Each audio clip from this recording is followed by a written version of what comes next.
எங்களுக்கான வேலை செய்வோம். அவங்க பண்ணிட்டு போறாங்க, அவங்க கருத்து அவங்களுக்கான வேலை செய்வோம் சார். நீ இப்ப யாரும் எதுவுமே பண்ணல சார், தெரிஞ்சுக்க மாட்டேங்க.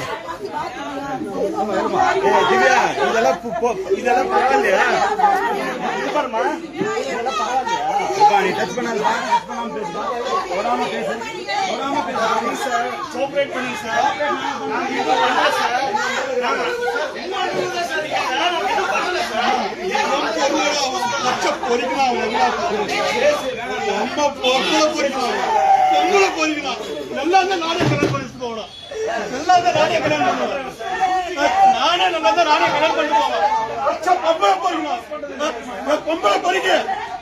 வண்டியில வச்சிருக்கா